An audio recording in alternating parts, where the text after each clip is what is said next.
Hindi aksidente. There is a process by which God is sustaining our lives on earth. Binubuhay tayo ng Diyos. May gumawan Diyos sa atin. Ang pruwebang may Diyos yung ginawa niya. Pruweba na yon yung ginawa niya. Walang makagawa eh. Bakit tayo narito sa lupa? At ano po ang layon? Bakit tayo narito? Unang-una siguro gusto kong buksan ang pag-aaral na ito doon sa origin of our existence. Bakit tayo narito? Saan tayo galing? Sino naglagay sa atin dito? Siyempre, yung origin ang pinakamaganda eh. Before looking into the purpose by which we are created, alamin muna natin yung ating pinanggalingan. Siguro po, payag kayo, no? Kung ba't tayo naparito? Ba't nandito tayo?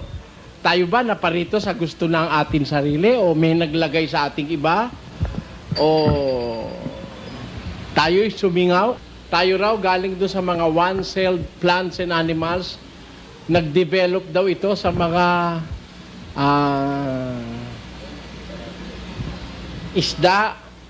Tapos naging reptilia. Tapos naging insects. Tapos naging mammals and so on. Tapos naging tao.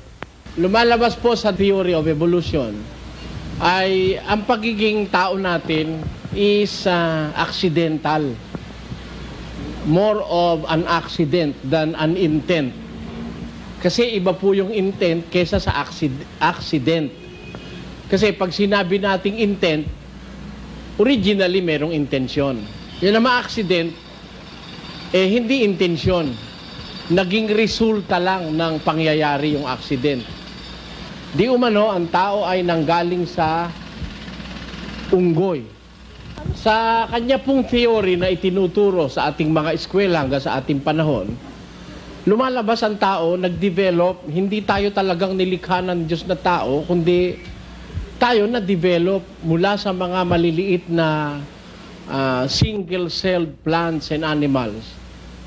From simpler form of life to the complicated form. At lumalabas po, dumaan pa tayo sa pagiging insekto, reptilia, hanggang sa dumating doon sa tinatawag na mamalya, at yan ang species ng tao. Hindi basta mamalya, tao na. Sa paniwala ni, naging unggoy muna tayo. Naging apes. Yun ho bang lumakad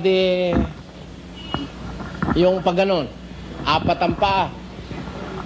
Tapos unti-unti naging Homo erectus. Ibig sabihin ng Homo erectus, tuwid na. Lumalakad na lang sa dalawang paa. And that is the last stage of what they call the Darwinian theory of evolution. Paglabas ng Homo erectus, Homo sapiens, lumabas na ang tao. Isa dyan sa mga original yung tinatawag nilang Neanderthal man. At medyo maliit pa ang utak niya, malaki ang kanyang bungo, etc. Na kung hindi ka po nagsusuri at di ka nag-aaral, you will be convinced. Not until after the supposed link between the apes and man, yung nakuha nilang bungo, na yun daw ang link nung yun na nag-uugnay dun sa unggoy at sa tao, yun ang link, na patunayan after some investigation, yung pala peke, ginawa ng mga naniniwala pinagsama-sama yung Diyos at yung ibang parte ng bungo ng isang tao at ng isang unggoy. Ayan. Nung matuklasan kamakailan. Sabagay, kung aking sagutin yon sa isang paraang, kumbaga, simple, kung totoong ang galing ang tao sa unggoy, bakit kako hanggang ngayon may unggoy pa? Dapat lahat ng unggoy tao na. Millions of years na eh. If the theory of evolution is true, dapat wala nang unggoy ngayon. At dapat, wala na ring one-celled plants and animals. At kung tao galing sa unggoy, ba't meron tao mukhang kabayo? Isipin nyo. Yun mga sagot ko dun sa mga madaling maintindihan ng kagaya kung hindi masyadong mataas ang pinag-aralan. Pero meron po tayong pag-aaralan sa Biblia, mga kapatid. Ano po yun? Alamin natin kung saan tayo galing. Let us look back to where we originated. Alamin natin, bakit tayo naparito sa mundo? Sa anong paraan tayo lumitaw sa mundo? Ang tao ba ay singaw o bunga ng isang aksidente ang kanyang kaanyuan na dati siyang unggoy, nagkaroon ng mutation? Pagkatapos yung mutation na perfect?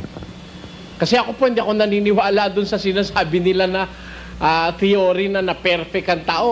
Pero sa paglipas ng milyon-milyon taon, naging maganda na, naging tao na. Pero aalamin po natin sa Biblia, mga kapatid, paano tayo ngayon sa kalagayang ito ng istorya ng sangkatauhan? Meron ng duling, may negro, may mataas. Bakit nagkaganon? Yan ho siguro, it's wise for us to understand each and every detail on how we came to be this way on earth now. Bakit mayroong malaugaling hayop na tao? Saan ba tayo talaga inintensyon ng Diyos? Ba't tayo narito? Para magpatayan? Magpagalingan? Kagaya na nangyayari ngayon, ano? Yun ang nangyayari kasi. Para mag-accumulate ng maraming kayamanan, hindi mo na kayang ubusin, tapos iiwan mo. Tapos pag-aawayan. Yun kaya talaga ang plano ng buhay. Parang there's something wrong. Merong injustice. Merong mga maliliit na kalagayan ng tao na parang api-apihan ng mga malalaki. Ganun ho. Kung hindi natin ito matutuklasan, sometimes, ang tao, sinisisi pa ang Diyos. At nangyayari, kung minsan yung iba, hindi naniniwalang may Diyos. Ngayon, kung wala naman Diyos, saan kaya naman ang galing tayo? Kaya, siguro it's wise, maganda yung pagkakasuggest nila nun. Isang matalinong bagay, suriin natin ang ating pagkatao. Pero hindi maiiwasang pagsusuriin natin. Ba't tayo narito? Tayo ba, gaya ng nakikita natin ngayon, biktima na lang ng karahasan? Nanay niya, pinutulan niya ng ulo, kapatid niya, pinatay niya, apo niya, ni-rape niya, minasakir niya yung kanyang kapitbahay. Is that just like that? Ang buhay ba talagang ganun na lang? Bunga ng mga karahasan basta nawawala yung buhay. At wala na ngayong galang sa buhay ang maraming tao. Aalamin po natin ngayon, siguro malawak-lawak itong ating pinapaksang ito. Aalamin po natin sa pagtuturo ng kasulatan, mga kapatid, ang kahulugan ng buhay. Umpisahan natin sa pag-uusisa sa Diyos sa pamamagitan ng kanyang mga nakasulat na salita sa Biblia. Itong buhay natin, saan nag-umpisa? Bakit tayo napunta rito sa lupa? Tayo ba para talagang singaw na sumingaw lang o kaya nanggaling lang sa mga unggoy? Ayon, aalamin po natin yan. Umpisahan natin. Ang ating unang tanong at usisa sa Biblia ganito. Ayon sa Biblia, paano tayo naging tao? At yung bang sinasabi ng Biblia, mapapagkatiwalaan natin na reliable source of information ng ating pagiging tao? Pakinggan nyo, sasagot po sa atin ng Biblia kung paano tayo naging tao. Sa 2:7 ng aklat ng Henesis, ganito po nakasulat. At nilalang ng Panginoong Diyos ang tao sa alabok ng lupa at hiningahan ang kanyang mga butas ng ilong ng hininga ng buhay. At ang tao ay naging kaluluwang buhay. Ayun. Sabi po sa Biblia, sa unang-unang talatang binasa natin, sa origin ng ating pagiging tao. Sabi sa Biblia, and God fashioned man out of the dust of the ground and breathed into his nostrils the breath of life, and man became a living soul. Nilalang ng Panginoon ang tao. Kaya ko po ginagamit yung fashion. Nakasulat po kasi sa original Hebrew scriptures, sa original Hebrew tongue na ginamit dyan, yung salitang fashion. Hindi ho basta creation ng tao eh. Sa Biblia, tayo isang special creation. Yung nakalagay dyan sa English na formed, sa Tagalog naman ay nilalang, dun sa Hebrew, fashioned. Ewan ko kung ano magandang katumbas na Tagalog ng salitang fashioned. Kumbaga, parang obra maestra. God fashioned man out of the dust of the ground. Nilalang ng Panginoon Diyos ang tao sa alabok ng lupa. At hiningahan ang kanyang butas ng ilong ng hininga ng buhay. At ang tao'y naging kaluluwang buhay. Yun noon sabi sa Biblia. Sa kauna-unahang informasyon na basa natin. Ako po, naniniwala ako doon sa Biblia dahil marami na po ako nalibot na mga istorya, mga haka-haka, kuro-kuro. Sa mundo ngayon kasi marami ng kuro-kuro eh. Ang nagpapagulo, yung kuro-kuro ng tao. Yun ang nagliligaw sa marami. Mga haka-haka, mga katha. Ayan. Ngayon, kung aalisin muna natin yung katha at kukunin muna natin ang informasyon bibliko, ang tao pala hindi galing sa unggoy. Siya'y nilikha ng Diyos. At isang espesyal na pagkakalikha, ang pagkakalikha sa tao. He was fashioned out of the dust of the ground. Nilikha siya mula sa alabok ng lupa. Tingnan ninyo. Sino ngayong ang makakatutol na ang tao galing sa lupa? Ang tao may magnesium. May iron. Lahat ng mga element doon sa lupa nasa tao eh. Pati trace elements eh. Kaya ako naniniwala kung nag-aral talaga ng siyensya, ang isang nag-aral ng siyensya, saka magbabasa ng Biblia, maniniwala siya, totoo Biblia eh. Kasi, ang tao galing sa alabok ng lupa eh. Magpumuha ka ng alabok. Lahat ng makikita mo mga elemento, saka trace elements, minerals, hanapin mo. Maghanap ka kung meron sa tao nun. Meron nga. Doon siya galing eh. At alam nyo, doon sa diwang sinasabi sa Ebreo, ang tao galing sa lupa, hindi doon sa ilalim. Galing tayo sa topsoil. Kaya yung Adam sa Biblia, sa Hebrew, yun po ang kahulugan nun yung lupang mapula. At yan sinasabi ng mga Bible expert, topsoil ang pinagkunan ng Diyos. Yung lupang nasa ibabaw. May mga kasama ng mga iba-ibang mga materialis na dating nasisikatan ng araw. Hindi tayo kinuha ng Diyos doon sa kaila-ilaliman ng lupa, doon ba sa purputik na ron? Hindi doon. Kaya makikita nyo, ang tao, ang kanyang elemento ng topsoil. Ang kanyang nasa katawan. May konti tayong asin. Naniniwala kayo may konting asin ng ating katawan?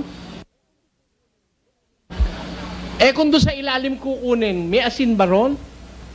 O bakit di tayo may konting asin? Kasi minsan bumaha eh. Di ba? Lumubog ang buong lupa. Kaya lumaganap ang asin sa mundo. Ngayon, kung hindi ka magsusuri at hindi mo ibibigyan ng konsiderasyon ng lahat ng pangyayaring sinasabi sa Biblia, alam nyo, Kung maniniwala ka na lang doon sa mga nagpapanggap na sila'y marurunong, hindi ka na mag-iisip, you will not have your own thinking, para kang biktima ng kanilang pagkakaligaw eh. Ligaw na sila, sasama ka pa sa pagkakaligaw. Ang dami yung naniwala ngayon na nung mga nakakaraan lalong henerasyon, ang daing naniwala, ang tao galing sa unggoy. May batayan ako sa Biblia eh. Ginawa mula sa alabok ng lupa ang tao. Direkto kumuha ng alabok ang Diyos. Tapos, pinorma. Ginawang alma. Yung alma po kasi kahulugan nun, forma eh. Kaluluwa, form. Ang tao naging alma viviente sa Kastila. Naging formang buhay. Un alma viviente. Kaya pinormahan ng Diyos, ang ibig sabihin, tao, pinormahan niya yan. Finasyon niya yan from the ground. Ano ang pruweba ko? Talagang totoo yung sinasabi na yon. Scientifically, tignan mo ang mga elements and trace elements and minerals of topsoil present sa tao yan. Tandaan nyo. Ano pa po ang pruweba? Na talagang tayo, ginawa tayo ng Diyos, galing tayo sa lupa. Pakinggan nyo sa Genesis. Sa pawis ng iyong mukha ay kakain ka ng tinapay, hanggang sa ikaw ay mauwi sa lupa, sapagkat yan ka kinuha, sapagkat ikaw ay alabok, at sa alabok ka uuwi. Oh, sige, tutulan nyo ho. Na ang tao, galing sa alabok. Ang katunayang galing sa alabok uli uuwi. O, pag namatay ka, ano ka? Hindi ba alabok uli? Lalo na yung sinusunog, yung cremated, na mga, uwi talaga, alabok eh. Di ba? Sabi kay Adan ng Diyos, nung magkasala, ikaw galing ka sa alabok ka uli uuwi. Wala naman tao na galing sa alabok, dinala sa langit. Meron ba nun? Hindi pwede pumasok sa langit ang alabok. Pakinggan nyo ang prinsipyo ng Biblia riyan. Sapagkat sinasabi ko nga ito, mga kapatid, na ang laman at ang dugo ay hindi makapagmamana ng kaharian ng Diyos. Ni ang kasiraan ay magmamana ng walang kasiraan. Tuloy. Narito, sinasaysay ko sa inyo ang isang hiwaga. Hindi tayong lahat ay mga tutulog, ngunit tayong lahat ay babaguhin. Sa isang sandali, sa isang kisap mata, sa huling pagtunog ng pakakak, sapagkat tutunog ang pakakak, at ang mga patay ay mga bubuhay na mag-uli na walang kasiraan at tayo'y babaguhin. Sapagkat kinakailangan na itong may kasiraan ay magbihis ng walang kasiraan. At itong may kamatayan ay magbihis ng walang kamatayan. Hindi pwede pumasok doon ito eh. This is a corruptible body. Oh. This must be replaced or changed to the incorruptible para makapasok ka ron. Sabi ni Pablo, ang laman, ang dugo, hindi makakapasok dun sa kaharian ng Diyos. Hindi pwedeng pumasok yun doon. Itong may kasiraan, hindi pwedeng madala sa walang kasiraan. Hindi pwede. Ang totoo, maglakbay ka lang dito sa universe, bago ka makarating ng langit, wasak na yung pagkatao mo kung yan din ang dadalin mo ron eh. Madidisintegrate ka eh. On your travel from the earth, going up to Mars, and to all the planets, passing by all the planets of the solar system, mamamatay ka na. Mawawasak na itong katawan na ito. Kaya nga para mapunta ka sa langit, this will be changed from the corruptible to the incorruptible. Kaya po kung Biblia pag-uusapan natin, saan galing ang tao? Sabi sa Biblia, nilalang ng Diyos ang tao sa alabok ng lupa. Yun ang impormasyon. Nilalang ng Diyos ang tao sa alabok ng lupa. At hiningahan ang kanyang mga butas ng ilong ng hininga ng buhay. Saan galing yung hininga ng buhay? God breathed into his nostrils the breath of life. Therefore, wala tayong yung katutubong buhay na nasa atin. Ang buhay ng tao dependente dun sa hininga ng Diyos na ibinigay sa kanya. O, tutulan na naman natin uli. Hindi ba totoo pag nawala yung hininga, tepo ka na? patay kang bata ka. Pag nawala yung buhay, proving again the authenticity of the declaration of Moses that God breathed into the nostrils of man the breath of life. And then he became a living soul. Pag nawala yon, patay ka. Kaya hindi ka nga pwedeng mabuhay nang wala yung hininga ng Diyos na yun eh. O sige nga, tutulan nga po natin ito. Pero hindi ko kayo pinaniniwala agad. Kasi isa pang talata yung napapagbatayan natin, binasa natin eh. Nilalang ng Diyos ang tao sa alabok ng lupa. Eh, hindi naman po tayo dun mag-uumpisa eh. Introduction lang yun eh. Saan ho tayo mag-uumpisa? Dun sa lumalang. Basahin nga uli natin, dapat may konsiderasyon tayo ron eh. 2:7. At nilalang ng Panginoong Diyos ang tao. Kita nyo, di may pinakikilala mo muna ng Diyos. May sinasabi muna ng Diyos eh. Hindi natin maiiwan basta yung pupunta na tayo sa pagkatao natin, di muna natin titignan kung ano yung Diyos na yon. To know the truth is to simply know the root of the truth. Puntahan mo sa umpisa kung talagang totoo. Ang sabi, nilalang ng Panginoon Diyos ang tao. Meron sinasabing Panginoon Diyos na naglalang sa tao. Man is a created being.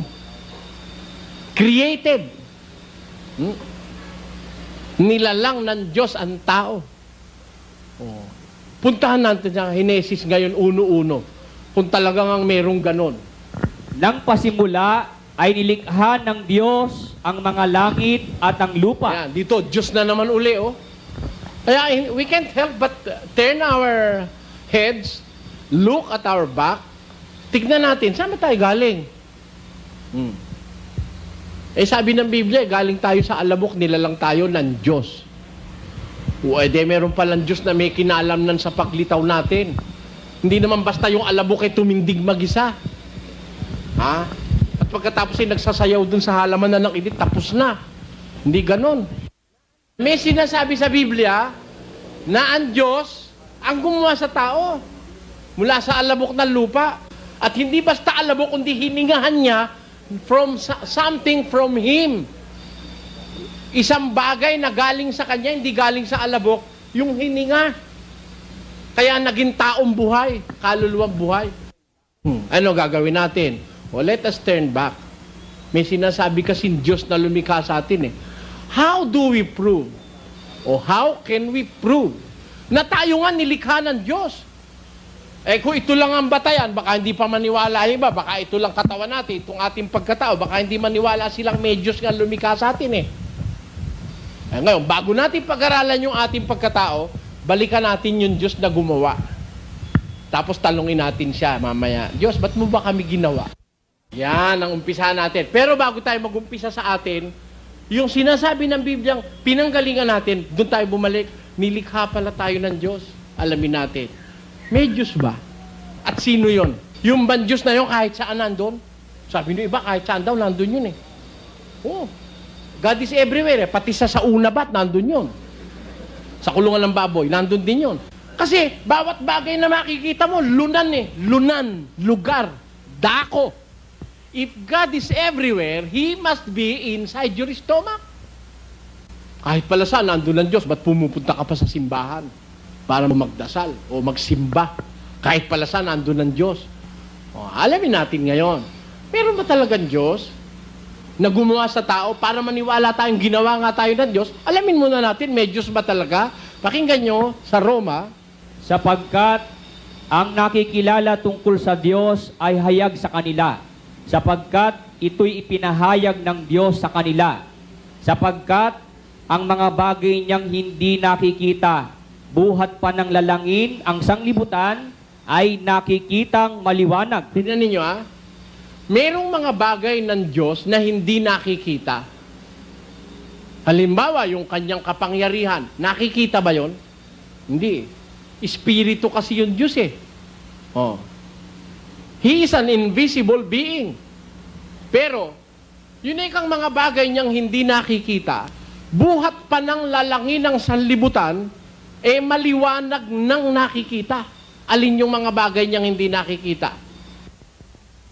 sapagkat ang mga bagay niyang hindi nakikita, buhat pa ng lalangin ang sanglibutan, ay nakikitang maliwanag, sapagkatanto sa pamamagitan ng mga bagay na ginawa niya, maging ang walang hanggan niyang kapangyarihan at pagkadiyos. Kita nyo? Maging yung kanyang walang hanggang kapangyarihan at pagkadiyos, matatanto mo sa pamamagitan ng mga bagay na ginawa niya. Kita nyo? Gusto ko pong basahin sa English rendition. Yung malalim ang pagkakatagalog dun eh. Basahin nun natin sa chapter 1, verse 19 to 20 of the book of Romans. Ito ho. Because that which may be known of God is manifest in them, for God hath showed it unto them. For the invisible things of Him, from the creation of the world, are clearly seen, being understood by the things that are made. How do we understand that there is God? Being understood by the things that were made. Even His eternal power and Godhead. Yung kanyang walang hanggang kapangyarihan at pagka-Diyos, naiintindihan natin na paghuhulo-hulo natin, nare-realize natin sa pamamagitan ng mga bagay na kanyang ginawa. Paano tayo makapaniniwala na may Diyos? Yung ginawa niya. May ginawa ba ang Diyos? Sige po, sasagot tayo. Ito ba? Sino gumawa? Ito po. Ito. Sino gumawa? Di puro ginawa ng tao. Pero makatututol ba tayo? May ginawa ang Diyos? Alin ho? Yung hindi magawa ng tao. Hindi ho ba? Ang tanong, meron bang hindi magawa ang tao? Di, subukan mo gumawa ng halaman. Ipis. Huwag na yon, hanip na lang. Pati ikaw, hindi mo magawa. Hindi ba? Isipin nyo, kung nagagawa nyo ang tao, hindi ka, ginawa ng tatay niya at nanay. Hindi. Hindi, may tatay at nanay, hindi makagawa, gawa ng gawa eh. Tama o hindi?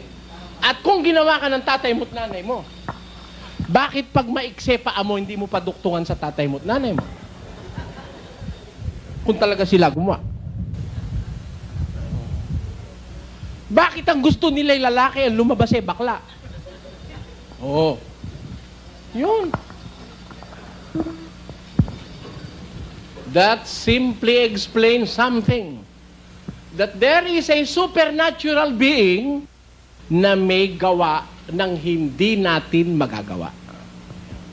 Merong isang kapangyarihang sobrenatural, supernatural. Ibig sabihin, beyond the natural, na gumagawa ng natural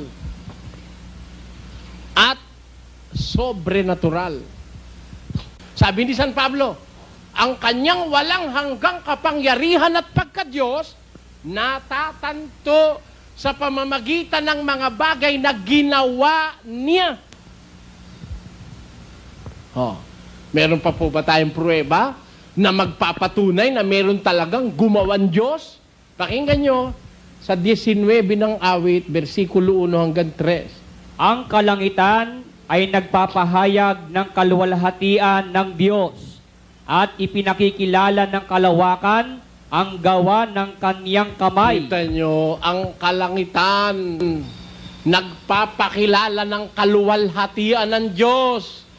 At ang kalawakan ay nagpapakilala ng gawa ng kanyang mga kamay. Tingnan mo, di ang gumawa pala niya ni kamay ng Diyos. Yang kalangitan nagpapahayag ng kaluwalhatian ng Diyos. The heavens proclaim the glory of God. And the firmament proclaims the making of His hands. Oh. Gawa ng Diyos yung kalawakan na yun eh. So, tutulan natin, makakagawa ka ba ng ganon? Wala naman taong nakagawa nun eh. Yung hindi natin magawa, may isang gumawa nun, na hindi tayo gumawa. Mas mataas sa atin. O, yung kalawakan ni ka, nagpapakilala ng kaluwalhatian ng Diyos. O, tutulan ho natin yun, kung di totoo. Yung kalawakan, nagpapakilala ng kaluwalhatian ng Diyos.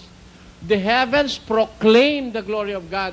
At ang kalangitan, nagpapakilala ng gawa ng kanyang mga kamay. Nagsasalita ang langit eh. Ano sinasabi? Tuloy ang basa.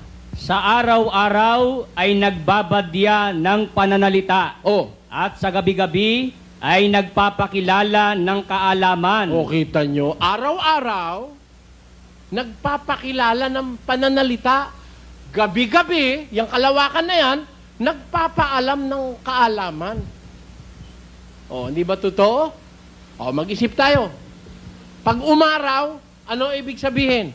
Nagsasalita yung langit eh. Umaraw na eh. Gising na. Gising na kayo. Araw na. Paglubog ng araw, tulog na, tulog na.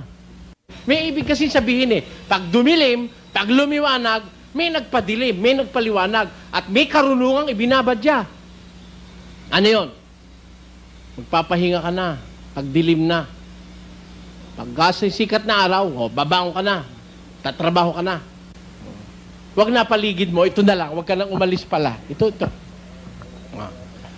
Talagang nakikilala siya sa kanyang ginawa eh. Hindi ba nakikilala yung karpintero sa ginawa niya?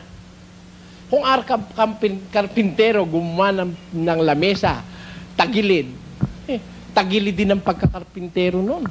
Di ba? Nakikilala yung karpintero sa obra niya eh, sa kanyang obra. Yung gawa, nagmamanifest nung klase nung gumawa. Yung Diyos, nakikilala mo sa pamamagitan ng kanyang ginawa, hindi ka makakatutol. O, tama po o hindi?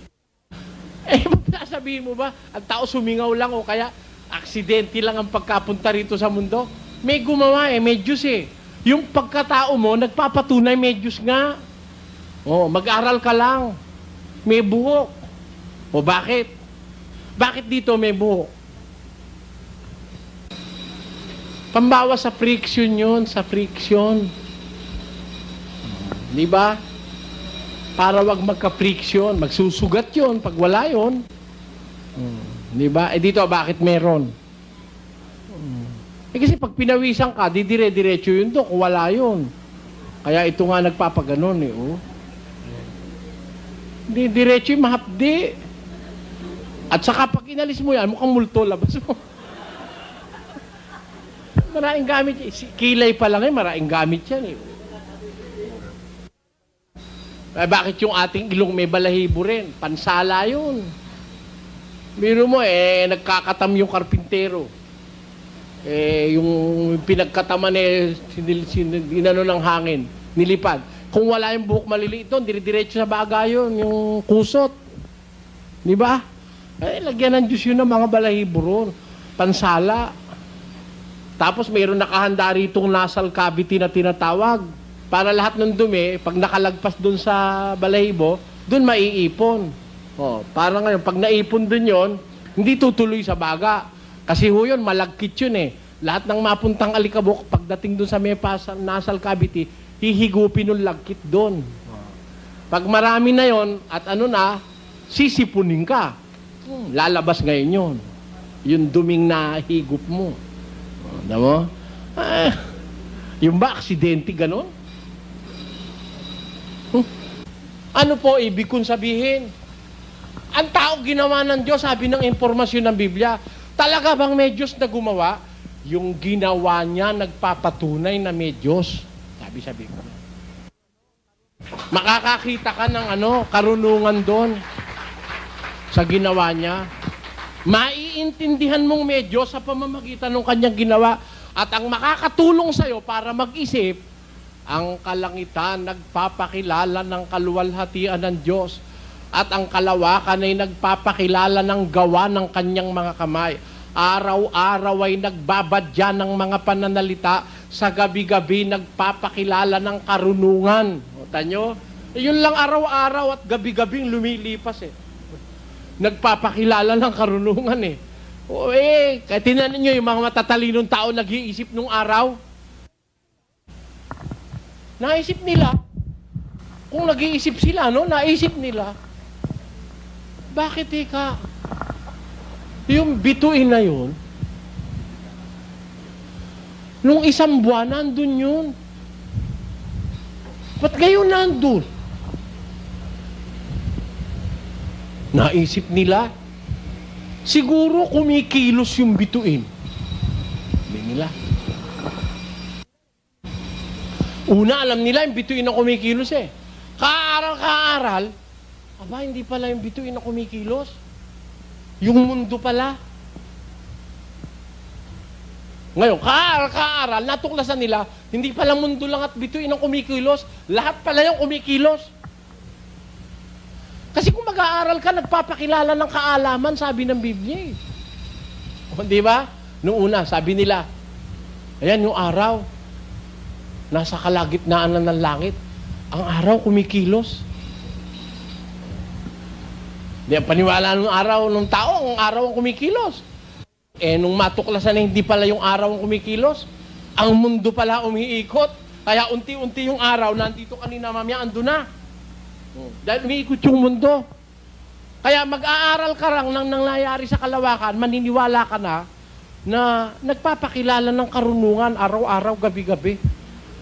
Merong kapangyarihan na wala namang tali. Wala ring kadena na sinusian ng gano'n na unti-unti na yung ginawa natin, di ba? Meron tayong mga ginawa, sinusian. Unti-unti, umiikot yung relo. Pag naubos yung susi, ito na relo. O yung ginawa ng Diyos, matindi pagkasusi, ang tanda na, hanggang ngayon magana pa rin. Oh. Saka yung ginawa niyang kalan, ang lakas ng apoy. Eh, biro mo'y bata pa si Eva at si Adan mainit na araw hanggang mainit pa rin. Lalo pa yata umiinit. Sa tagal na noon, millions and billions of years, parang hindi na mauubos yung init ng araw. Billions of years na. Parang walang hanggan. Eh, kung yung araw na tila wala nang hanggan, yung pakayan Diyos ang sabihin mong may hanggan, yung ginawa parang walang hanggan, lalo na yung gumawa. Kaya kung mag-iisip ka, dun lang sa ginawa ng Diyos, maniniwala ka na may Diyos talaga eh.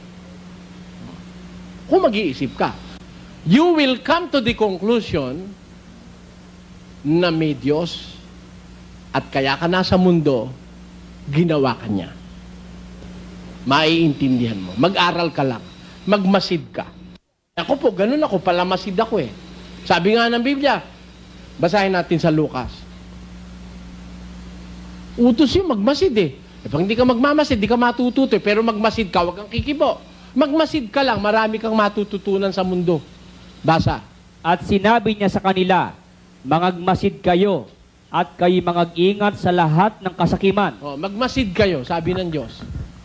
Magmasid kayo. Utos yung magmasid eh. O, magmasid ka. Marami ka matututunan. May ituturo sa'yo. Lahat ng mamasdan mo, may tuturo sa'yo. Biro mo, hihinga ka. Hininga mo. Pag inilabas mo, may mga ngailangan nung inilabas mo, yung halaman. You inhale oxygen, then you exhale carbon dioxide. Whereas in turn naman, yung carbon dioxide is inhaled by the plants, and they exhale oxygen na kailangan mo naman. O di talaga palang kailangan magkasama yung halaman at saka yung tao. Dependent sila sa isa't isa. Maiisip mo, aksidente kaya yon? Yun yung mga bagay na yon, kung iisipin mo, will lead you to a conclusion na may matalinong manglilikha eh. Alam niya lahat ng bagay na dapat niyang likhain. Kaya naghanda siya. Ako, nag-aaral ako sa bukid, Nakita ko, may natusok pa nga ako doon sa makahiya eh. Ba't kaya itong pag hinipo mong ganon, titiklop? Mamaya konti, binantayan ko, nagtiyaga ako, nakatiklop eh. Siguro, palagay niya, wala na ako ron. Unti-unti, bumuka na naman uli. Pag matagal, bumuka uli. Ginanong ko uli. Tumiklop uli. Napakamahihiyain pala ako ito. Kaya palang tawag dito, makahiya. Pag may tao nahihiya, para saan kaya ito? Para saan kaya ito? Bilang konti may dumating kambing, ang daing damo, inunang kainin yung makahiya. Paborito pala ng kambing yun. Siguro ako kaya ginawa ng Diyos yung makahiya para sa kambing. Dahil ayaw kainin ng ibang mangangain ng damo. Di ba? Gusto ng kambing pero ayaw ng ibang ibang kumakain ng damo. Ayaw ng rabbit. Ayaw. May rabbit ako eh. Miyang konti, meron akong kapatid, hindi dinat na ng regla. Sabi ng lola ko, nako, naglalayag lang yan. Kumuha ka ng makahiya, ilagamot, inumin mo. Pagkainom, binabukasan, nagkaregla. Ano ka ako ibig sabihin ng lola? Kasi ang makahiya, gamot sa babaeng naglalayag ang regla. Yung ugat na ibig sabihin, bukod pa sa kambing, para sa babae pa rin ginawa yung makahiya. Kaya pala may makahiya. Tanyo? Bakit may damong Bermuda? Naku, hirap na hirap yung kambing. Kaya liliit kasi ng Bermuda, hindi niya makuha eh. Isipin mo, ba't may Bermuda? Hindi para pagkain ng kambing yun. Yung pala, panlagay pala yun sa garden ng mayayaman. Kita mo? Pero may Carabao grass, yung mahahaba. Isang ganun lang, takuha na. Pakain nyo sa Carabao yung Bermuda grass. Malulungkot yung Carabao pagka ganun lahat ng damo sa mundo, pagka puro Bermuda. Nako, hindi mabubuhay ang bakat kalabaw. Mahihirapan, magtatampo. Ganun ang ganun, hindi niya makuha. Kililiit na ganun eh. Ano nga makukuha niya ron? Kaya sabi ko, meron lupa, pila. Para pala taniman ng pala yun. Yung pila kasi hindi nawawala agad yung tubig. It holds water. Kailangan sa palay. Meron namang lupa doon sa may Pampanga sa Santa Rita, buhaghag. Tako, napakaganda pala naman pagtaniman ng kamuting kahoy noon. Kalalaki ng bunga. Itanim mo yung kamuting kahoy sa pila, hindi makaalsa yung bunga eh. Lalo na pagka yung pilay tumigas na. Ako, yung kamuting kahoy, kakarampot. Ha? Pero pag itinanong mo, sabi ko, ito, imposibleng ito, aksidente lang lahat ito. May ipinaliliwanag ang lahat ng bagay na ito. May buhangin. Para saan yun? May graba. May adobe naman. Para saan? Ba't kailangan may graba, may adobe, may lupa? Naiisip ko, bakit mayroong langgam? Aanin yun. Nang iistorbo lang. Butike, ganun din. Yung ipis, ano kaya ako silbi nitong ipis na to? Ba't ginawa ng Diyos ito? Nako, paborito pala ng manok yung ipis. Naglinis kami nung isang kahon libro, katakot-takot na ipis, hindi labas ko sa labas. Nung maglabasan yung ipis, tuwa yung mga manok namin. Talagang kanya-kanyang... Masarap pala ako ipis. Subukan mo, mag-alaga ka ng manok, pakain mo puro ipis. Yung ipis, magiging manok yun, lalaki. Tapos, yung manok, kainin mo't hindi lasang ipis. O di ba, masarap yung manok? Kaya kung mag-iisip ka lang doon sa lahat ng nangyayari sa paligid mo, magmasid ka lang. Hindi aksidente. There is a process by which God is sustaining our lives on earth. Binubuhay tayo ng Diyos, may gumawan Diyos sa atin. Ang pruwebang may Diyos yung ginawa niya. Pruweba na yon, yung ginawa niya. Walang makagawa eh. Kaya kung hindi magagawa ng tao lahat ng nakikita natin, ang ibig sabihin, may gumawang iba, hindi tao. Yun nga ang Diyos eh. Kontento na ho kayo, may Diyos? Naniniwala na kayong may Diyos?